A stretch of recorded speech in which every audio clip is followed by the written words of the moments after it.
Hello students, welcome to the channel.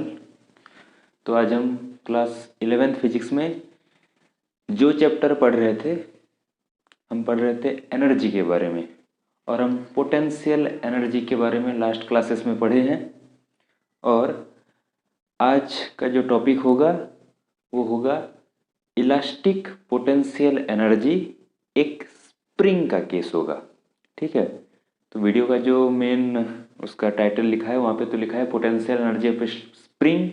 Okay, तो वो जो स्प्रिंग है उसके बारे में पहले हमें बात करना है, स्प्रिंग के बारे में। ठीक है, तो potential energy of A spring, spring में कैसे पोटेंशियल एनर्जी, और स्पेसिफिकली उसका अगर नेम हम कहें तो इलास्टिक पोटेंशियल एनर्जी कैसे वहाँ पे स्टोर होता है, कैसे वो हमें मिलता है, उसका वैल्यू, उसका फॉर्मूला, वो तो आगे देखेंगे। सबसे पहले हमें इस स्प्रिंग के बारे में जानना है, क्योंकि ये स्प्रिंग का जो केस है हमारे 11th क्लास फिजिक्स में हमें स्प्रिंग के ऊपर बहुत से क्वेश्चंस मिलते हैं, बहुत से टॉपिक मिलते हैं। यहाँ पे है एनर्जी के बारे में, फिर आगे चल के एक चैप्टर जहाँ पे ओसिलेशन चैप्टर है, वहाँ पे सिंपल हार्मोनिक मोशन SHM जो है, वहाँ पे भी स्प्रिंग मास सिस्टम का फिर से केस आता है। तो स्प्रिंग के बारे में अच्छे से हमें कंसेप्ट क्लियर होना नेसेसरी है। ठीक है, ओके, तो हम स्प्रिंग के बारे में जानते हैं। तो हमें क्या जानना है, स्प्रिंग में जो एक फोर्स होता है। ठीक है, हम यहाँ पे स्प्रिंग में जो इलास्टिक फोर्स होता है उसके बारे में जानेंगे। इलास्टिक फोर्स इन स्प्रिंग, तो फोर्स के बारे में तो हम पढ़े हैं, पर वहां पे ये फोर्स क्यों नहीं पढ़े। ओके, तो उसका कॉज ये है कि यहाँ पे एनर्जी के लिए ये फोर्स नेसेसरी है। वहाँ पे हम स्पेशली इसके बारे में नहीं पढ़े थे, पर कोई बात नहीं, यहाँ पे हम क्योंकि इसका एनर्जी पढ़ना है उसके लिए इसके बारे में समझना नेसेसरी है। तो इसको पहले समझ लेते हैं, फिर हम एनर्जी में जाएंगे। तो ये फोर्स है क्या, तो हम स्प्रिंग की बात कर रहे हैं। तो सपोज ये एक स्प्रिंग है। ओके, स्प्रिंग कुछ ऐसा ही दिखता है, हमें मालूम है। तो ये एक स्प्रिंग है जो कि इस तरफ एक रिजिड सपोर्ट से कनेक्टेड है, अटैच्ड है, एक एंड इसका। दूसरे एंड पे चलो कोई एक तो मास कनेक्ट है। ओके, एक मास m इस एंड पे कनेक्ट है। ठीक है, अभी जो स्प्रिंग का पोजीशन है, ओके, ये मास को हम ना ही ऐसे स्ट्रेच करते हुए लेके जा रहे हैं, ना ही ऐसे कंप्रेस किए हैं। ठीक से समझना इसको। स्प्रिंग को हम क्या कर सकते हैं, एक स्प्रिंग है ऐसे स्ट्रेच कर सकते हैं या तो कंप्रेस कर सकते हैं। अभी वैसा कुछ भी नहीं किए हैं, बस मास यहाँ पे कनेक्टेड है। ओके, ये एक फ्रिक्शनलेस सरफेस है और यहाँ पे मास बस कनेक्टेड है, ना ही स्ट्रेच हुआ है ना ही कंप्रेस हुआ है। तो अब ये मास जब ऐसे है तो इसको हम बोलेंगे इक्विलिब्रियम पोजीशन। क्या कहेंगे, इक्विलिब्रियम पोजीशन कह सकते हैं मास के लिए, या तो इसको हम मीन पोजीशन भी बोल सकते हैं, मीन पोजीशन भी बोल सकते हैं। ठीक से समझेंगे इसको। ओके, अब क्या करते हैं, इसको स्ट्रेच करते हैं। चलो, वही स्प्रिंग है, इसको हम स्ट्रेच करके ऐसे लेके गए। ओके, इस सरफेस के ऊपर यही मास चलो यहां तक आया, क्या किए, स्ट्रेच किए। ठीक है, तो ये जो इक्विलिब्रियम पोजीशन है, यहां से सपोज हम x अमाउंट में डिस्प्लेस किए, उसको स्ट्रेच कर रहे हैं मास को। तो सपोज इक्विलिब्रियम पोजीशन से और मीन पोजीशन से x अमाउंट का डिस्प्लेसमेंट उसको हम दिए।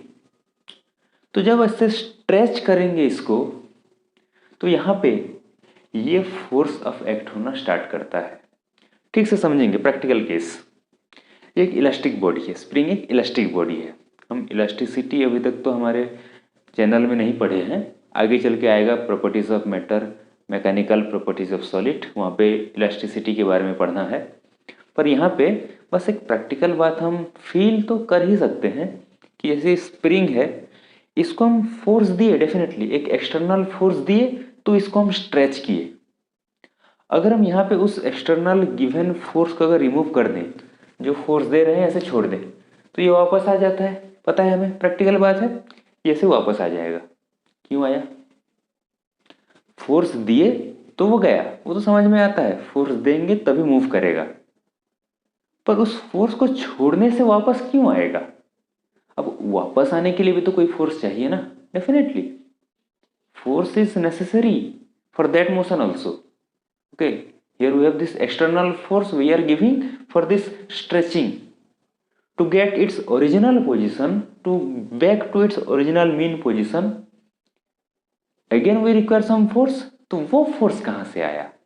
तो ये कंसेप्ट हमें यहाँ पे समझना है कि जैसे इसको हम स्ट्रेच कर दिए तो स्ट्रेच करेंगे तो वो फोर्स यहाँ पे डेवलप होता है, एफ एस, इस डायरेक्शन पे, इस डिस्प्लेसमेंट के ऑपोजिट डायरेक्शन पे, वो होता है इलास्टिक फोर्स। ठीक है, तो जब भी हम इस स्प्रिंग को डिफॉर्म करें, दैट मीन्स स्ट्रेच करें या कंप्रेस भी करें, तो वो फोर्स डेवलप होगा डेफिनेटली उसके अंदर, जो कि डिस्प्लेसमेंट के साथ ऑपोजिट डायरेक्शन में एक्ट करेगा। और जब हम एक्सटर्नल फोर्स को रिमूव कर देंगे तो उसी फोर्स के वजह से वो फिर वापस अपने पोजीशन में आना चाहता है, आ सकता है। ठीक है, तो बस स्ट्रेचिंग की बात नहीं है ये। अगर हम इसी स्प्रिंग को ऐसे, उसी स्प्रिंग को चलो ऐसे कंप्रेस कर देते हैं, यहाँ तक ले आए उस मास को, ओके, उसी मास को हम यहाँ तक ले आए, ये मीन पोजीशन से सब कुछ फिर से वही x displacement, okay, x displacement है, यहाँ पे भी वही एक्स डिस्प्लेसमेंट। इसको अगर हम कंप्रेस भी करेंगे तो भी यहाँ पे फोर्स डेवलप होगा। ठीक है, पर डिस्प्लेसमेंट अभी मीन पोजीशन से डिस्प्लेसमेंट इस तरफ हुआ है, तो इस डिस्प्लेसमेंट के ऑपोजिट में वो फोर्स डेवलप करेगा, that is the elastic force. ठीक है ये बात, तो ऐसे डेवलप होता है इलास्टिक फोर्स। तो बस इलास्टिक फोर्स नहीं, और भी नाम दिया गया है इसको हम कह सकते हैं रिस्टोरिंग फोर्स, नोट कर सकते हैं, इसको हम रिस्टोरिंग फोर्स भी बोलते हैं, स्प्रिंग फोर्स भी बोलते हैं, स्प्रिंग में डेवलप हुआ है, स्प्रिंग फोर्स भी बोल सकते हैं। ठीक है, तो समझने वाली बात है ये, उस फोर्स की वजह से फिर अपने मीन पोजीशन पे फिर से वापस आ सकता है। तो जब वो इक्विलिब्रियम पोजीशन पे है, मीन पोजीशन पे, कोई रिस्टोरिंग, कोई इलास्टिक फोर्स नहीं, जब डिफॉर्मेशन हुआ, स्ट्रेच या कंप्रेस, तो वो फोर्स डेवलप हुआ, ताकि वो एक टेंडेंसी उसको प्रोवाइड कर दे कि वो अपने ओरिजिनल मीन पोजीशन पे रिटर्न आ सके। ठीक है, तो ये होता है स्प्रिंग फोर्स। ओके, तो यहाँ पे एक बात तो क्लियर है कि ये डिस्प्लेसमेंट के साथ ऑपोजिट होगा। ओके, तो यहाँ पे एक साइंटिस्ट आते हैं, हुक। ओके, हुक नाम के एक साइंटिस्ट ने अपना एक लॉ दिया यहाँ पे, हुक्स लॉ। उन्होंने क्या कहा कि ये जो स्प्रिंग फोर्स है ये प्रोपोर्शनल होता है इस डिस्प्लेसमेंट के अमाउंट के साथ। ये जो डिस्प्लेसमेंट है एक्स, उसके साथ ये प्रोपोर्शनल होगा डायरेक्टली, और बस प्रोपोर्शनल नहीं, वो ऑपोजिट भी उसके साथ एक्ट करेगा, कर रहा है, डिस्प्लेसमेंट के साथ ऑपोजिट डायरेक्शन में एक्ट करेगा। ये हुक्स लॉ है। ठीक है, तो हम यहाँ पे क्या मिलेगा हमें, F S equal to some constant K multiply होता है के एक्स, और इस के को हम कहते हैं स्प्रिंग कांस्टेंट, और इसको फोर्स कांस्टेंट भी कहा जाता है, स्प्रिंग कांस्टेंट और force constant. Okay, F S equal to minus K X, spring constant और फोर्स कांस्टेंट है के, तो ऐसे ये इलास्टिक फोर्स और स्प्रिंग फोर्स हमें मिलता है। ओके, तो ये जो के है इसका यूनिट हम देख सकते हैं न्यूटन पर मीटर, न्यूटन पर मीटर इसका यूनिट हो जाएगा। ठीक है ये बात, तो स्प्रिंग फोर्स से होता है ये F S equal to minus K X, ये हमें मिलता है। क्लियर है ये? तो ये जो है फोर्स, ये जो फॉर्मूला हम देख रहे हैं, इसको हमें फिर से अप्लाई करना है उस चैप्टर में, एसएचएम में। एसएचएम में ये वाला जो फॉर्मूला है, ये एक्सप्रेशन जो है बहुत यूजफुल रहता है, एक्चुअली यही डिफाइन करता है एसएचएम को। अभी नहीं समझेंगे, अभी इसी बारे में बस बात करते हैं, एनर्जी के बारे में, एसएचएम में तो अभी जाना नहीं है। ठीक है ये बात, spring constant.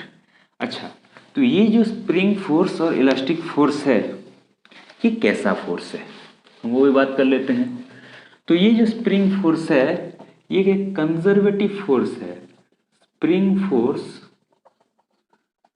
Is conservative in nature, conservative word से हम फेमिलियर हो चुके हैं, नॉट अननोन फॉर अस। पढ़े थे कि जिस फोर्स के वजह से जो वर्क डन होगा वो अगर पाथ इंडिपेंडेंट होगा, दूसरे वर्ड्स में कहें वो work done only initial position और फाइनल पोजीशन के ऊपर डिपेंड करेगा, तो उस फोर्स को हम कंजर्वेटिव कहते हैं।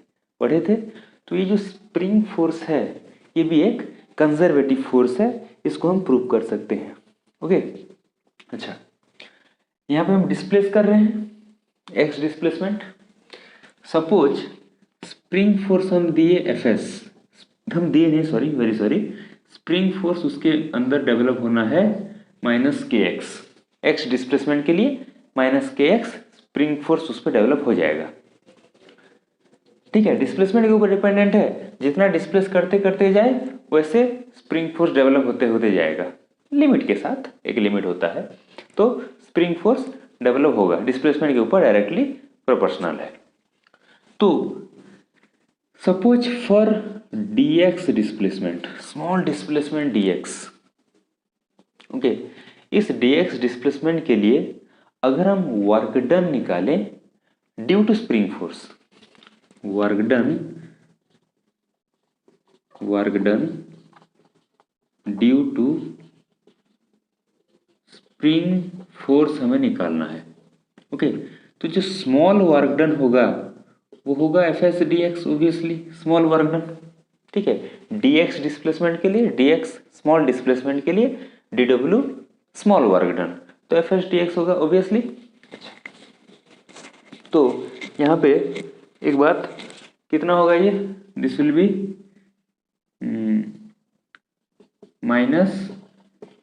-kx dx, क्लियर है, इतना वर्क डन। तो यहाँ पे हम निकाल सकते हैं नेट वर्क डन अगर x डिस्प्लेसमेंट हुआ है। ओके, x डिस्प्लेसमेंट के लिए नेट वर्क डन, तो हम dw का इंटीग्रेशन करेंगे 0 to w। ठीक है, यहाँ पे हम -kx का इंटीग्रेशन करेंगे 0 to x, मीन पोजीशन से लेके x डिस्प्लेसमेंट तक हम इसका, ओके, सॉरी, यहाँ पे चलो इनिशियल फाइनल पॉइंट ले लेते हैं। ओके, xi से लेके xf, ओके, xi एक पोजीशन है, xf एक पोजीशन है, तो xi से लेके xf तक स्प्रिंग फोर्स के वजह से कितना वर्क डन होगा हम ऐसे निकाल सकते हैं। ठीक है, तो सीधीस कितना हो गया, माइनस बाहर रहा, k हो जाएगा x²/2 xi xf। ठीक है, xi to xf, तो यहाँ पे हम इसका इंटीग्रेशन करेंगे, सॉरी लिमिट यूज करेंगे, तो -k xf²/2 minus minus plus k xi²/2। Okay, so see this expression, this is the work done इस पोजीशन चेंज में xi to xf। तो दिख रहा है, देखो k कांस्टेंट है, 2 कांस्टेंट है, तो ये वर्क डन किस पे डिपेंड कर रहा है, xi और xf के ऊपर, मतलब इनिशियल पोजीशन और फाइनल पोजीशन के ऊपर ही डिपेंड कर रहा है। कौन सा वर्क डन, इलास्टिक फोर्स की वजह से, स्प्रिंग फोर्स के वजह से जो वर्क डन, इसीलिए स्प्रिंग फोर्स कैसा फोर्स होगा, एक कंजर्वेटिव फोर्स होगा। ठीक है, पाथ इंडिपेंडेंट, बस इनिशियल और फाइनल पोजीशन पे डिपेंड कर रहा है। क्लियर है ये बात। So it is conservative in nature, ऐसे हम इसको एक्सप्रेस कर सकते हैं। तो अब हम देखते हैं जो हमारा मेन टॉपिक है आज का, that is the potential energy of A spring. Spring के अंदर पोटेंशियल एनर्जी कैसे बनता है, potential energy of A spring क्यों बनेगा, कैसे बनेगा। देखो, जब हम पोटेंशियल एनर्जी के बारे में पढ़े थे डेफिनेशन, हम ये कहे थे कि किसी बॉडी के पोजीशन के वजह से एनर्जी और कन्फिगुरेशन के वजह से एनर्जी। ठीक है, कन्फिगुरेशन, तो यहाँ पे स्प्रिंग को स्ट्रेच करो या कंप्रेस करो, क्या कर रहे हैं, कन्फिगुरेशन चेंज कर रहे हैं, तो पोटेंशियल एनर्जी रहेगा मस्ट। ठीक है, तो वही बात यहाँ पे जानना है कि अगर एक स्प्रिंग में लगे ब्लॉक को अगर हमें पुल करना है, कुछ ऐसे समझते हैं इसको। जैसे स्प्रिंग है, यहाँ पे जो ब्लॉक है, यहाँ पे जो ब्लॉक है, अगर इसको हमें पुल करके लेके जाना है, ओके, इस तरफ अगर हमें स्ट्रेच करना है तो हमें क्या करना होगा? उसके अंदर जो स्प्रिंग फोर्स डेवलप हो रहा है, उसके अंदर जो स्प्रिंग फोर्स डेवलप हो रहा है उसके अगेंस्ट में फोर्स देना होगा। यही बात है ना। उसके अंदर जो स्प्रिंग फोर्स डेवलप हो रहा है और वो उसको अपोज करना चाहेगा, वो उसको अपोज कर रहा है, तो इस डायरेक्शन में लगने वाले स्प्रिंग फोर्स के अगेंस्ट में भी हमें एक्सटर्नल फोर्स देते रहना होगा। ठीक है, कितना? मिनिमम तो हमें एक्सटर्नल फोर्स kx देना ही होगा। ठीक है, kx, चलो इसको ऐसे लिखते हैं, हमें मिनिमम -fs तो देना ही होगा, जो कि बनेगा kx। ठीक है, अब इस तरफ हो रहा है कितना? fs इस तरफ हो रहा है, तो हम अगर -fs नहीं देंगे तो हम उसको उस तरफ स्ट्रेच नहीं कर पाएंगे। ठीक है, हमें इतना फोर्स तो उसको देना होगा ही होगा। तो हम ये जो एक्सटर्नल फोर्स उसको दिए, इसके वजह से जो वर्क डन होगा वो उस पे पोटेंशियल एनर्जी के फॉर्म में स्टोर होगा। ओके, तो जो हम एक्सटर्नल फोर्स वहां पे दे रहे हैं उसके वजह से जो वर्क डन होगा, इसके वजह से वो उसके स्प्रिंग फोर्स के फॉर्म में, सॉरी, पोटेंशियल एनर्जी के फॉर्म में स्टोर होगा। तो वो पोटेंशियल एनर्जी अगर U है, ओके, U है, तो उसको कैसे निकालेंगे? वो उस वर्क डन को F dx का integration from 0 to x। Okay, अगर हमें x तक डिस्प्लेस करना है मीन पोजीशन से लेके x तक, तो इतना हम एक्सटर्नल फोर्स देंगे, वो कितना है? kx है, dx स्मॉल डिस्प्लेसमेंट। चलो, तो डायरेक्टली मैं इंटीग्रेशन फॉर्म में वर्क डन के लिए लिखा हूं, तो वो वर्क डन उस पर पोटेंशियल एनर्जी की फॉर्म में स्टोर होगा। कितना होगा?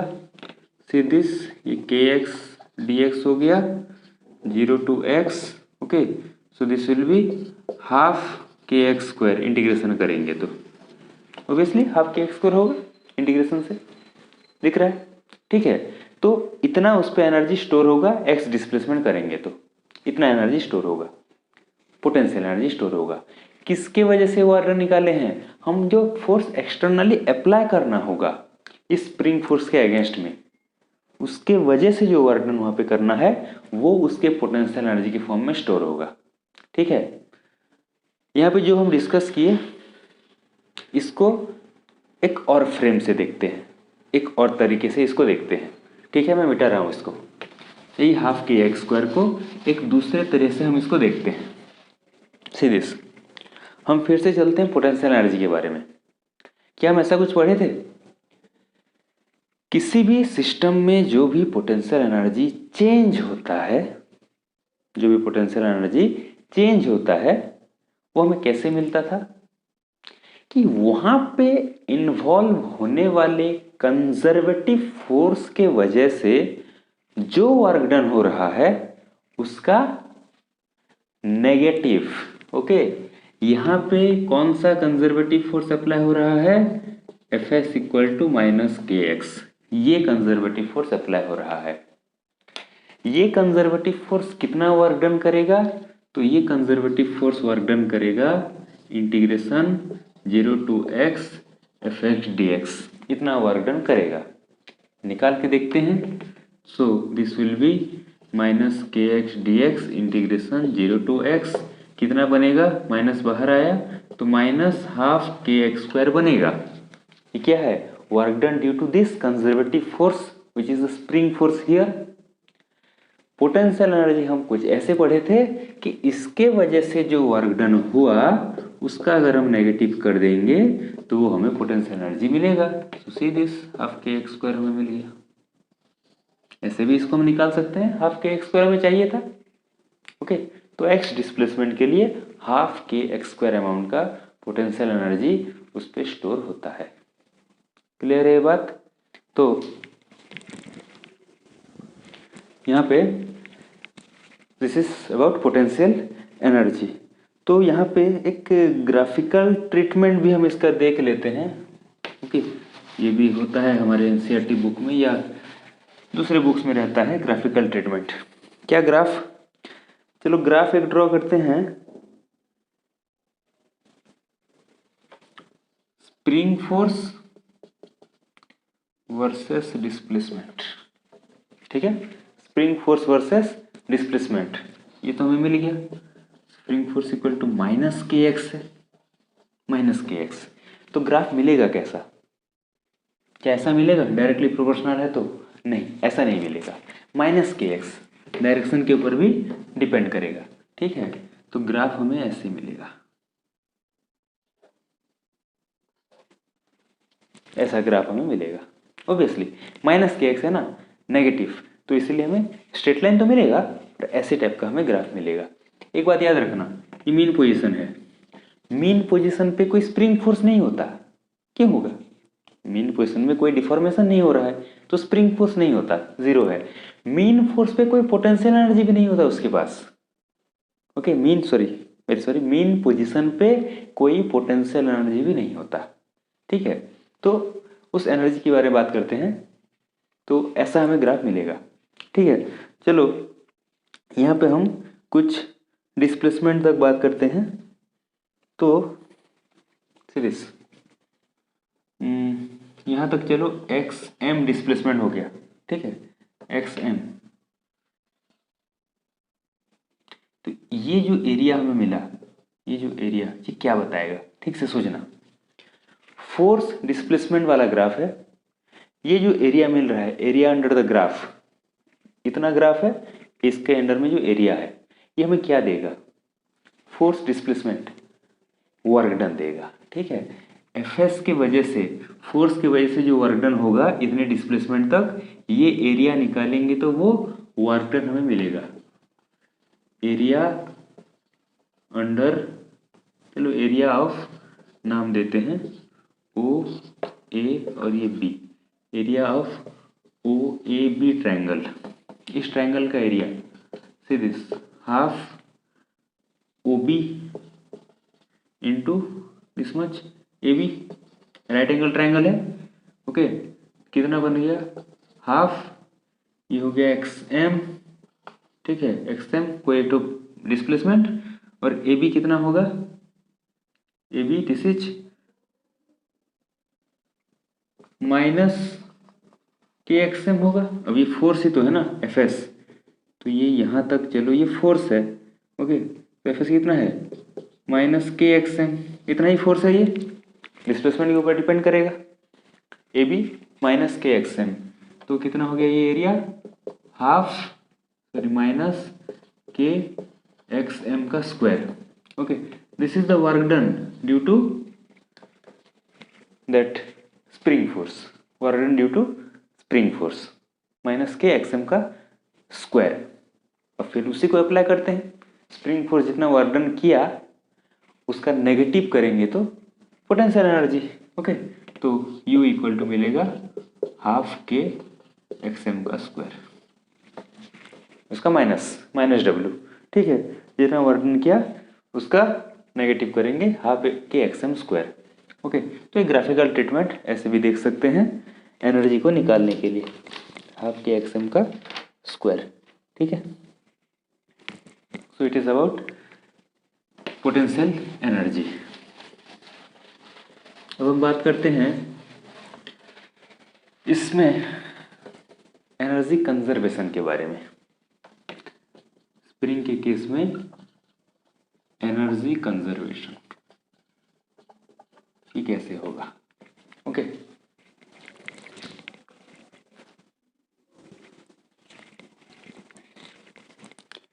एनर्जी कंजर्वेशन, तो ये जो स्प्रिंग है, ये स्प्रिंग है, यहाँ पे मास कनेक्टेड था, ये मीन पोजीशन, जब इसको हम स्ट्रेच कर दिए, सीधे स्ट्रेच कर दिए यहाँ तक, चलो मैक्सिमम स्ट्रेच कर सकते हैं, ठीक है। ये मीन पोजीशन से जितना भी हम इसको डिस्प्लेस किए एक्स एम, मैक्सिमम इतना डिस्प्लेस कर सकते हैं, ठीक है। तो जब यहाँ पे गया उसके पास पोटेंशियल एनर्जी रहेगा वहां पे कितना, हाफ के एक्सएम स्क्वायर, इतना पोटेंशियल एनर्जी वहां पे रहेगा। ठीक है,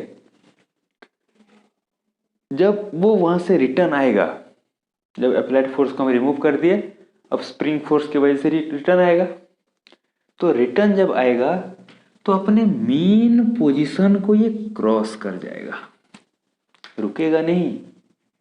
ठीक है, रिटर्न आएगा तो मेन पोजीशन पे ये रुक नहीं जाता, ये क्रॉस कर जाता है। क्यों क्रॉस करता है? Due to inertia of motion. वहां पे उसके पास इनर्शिया ऑफ मोशन होता है, वो उस मेन पोजीशन को क्रॉस कर जाता है। क्रॉस करके कहाँ पे आएगा? ये इस तरफ आया, ऐसे इसको हम कंप्रेस करा के देख सकते हैं। इस तरफ चलो, ये XM तक आया। ओके, इस तरफ ये XM तक आया। फिर यहाँ पे भी उसके पास वही पोटेंशियल एनर्जी रहेगा, हाफ के XM का स्क्वायर, इतना ही पोटेंशियल एनर्जी यहाँ भी रहेगा। ठीक है, वैसे ही निकाल सकते हैं। फिर इसको क्रॉस करके गया, तो हम एनर्जी कंजर्वेशन कैसे देखें? तो होता क्या है, इस एक्सट्रीम पोजीशन पे उसके पास कोई काइनेटिक एनर्जी नहीं रहता। ठीक है, इसे स्ट्रेच होकर यहाँ तक गया, रेस्ट, कोई काइनेटिक एनर्जी नहीं, पर पोटेंशियल एनर्जी है। वापस आया, यहाँ तक एक्सट्रीम तक गया, यहाँ पे भी कोई काइनेटिक एनर्जी नहीं, यहाँ पे भी कोई काइनेटिक एनर्जी नहीं। तो काइनेटिक एनर्जी कब होगा? जब मूव करेगा, इंटरमीडिएट में जब मूव कर रहा है तब उसके पास काइनेटिक एनर्जी है। और जब वो मीन पोजीशन पे पहुंचता है, मीन पोजीशन पे, तो उसके पास काइनेटिक एनर्जी ही होगा, पोटेंशियल एनर्जी जीरो होगा। हम पोटेंशियल एनर्जी कैलकुलेट करने के लिए ओरिजिन ले रहे हैं मीन पोजीशन को, XM जो कैलकुलेट कर रहे हैं, तो यहाँ पे कोई XM कोई X तो है नहीं, जीरो है। ठीक है ना, डिस्प्लेसमेंट का मेजरमेंट मीन पोजीशन से होता है, तो क्योंकि कोई डिस्प्लेसमेंट नहीं है तो पोटेंशियल एनर्जी जीरो, पर मीन पोजीशन पे उसके पास काइनेटिक एनर्जी होगा। ओके, और हर जगह पे, यहाँ पे अगर total energy half K XM square है, यहाँ पे अगर total energy half K XM square है, तो यहाँ पे भी टोटल एनर्जी वही हाफ के XM स्क्वायर ही होगा। कंजर्वेशन ऑफ एनर्जी होना ही होना है। ठीक है, तो यहाँ पे भी total energy half K XM square होगा, तो उसके पास मीन पोजीशन पे इतने ही अमाउंट का काइनेटिक एनर्जी रहता है, क्योंकि पोटेंशियल एनर्जी है नहीं, इतने ही अमाउंट का काइनेटिक एनर्जी। तो जब वो मीन पोजीशन पे होगा, at mean position, okay, at mean position, उसका एनर्जी तो होगा वही हाफ के XM स्क्वायर, इतना ही होगा।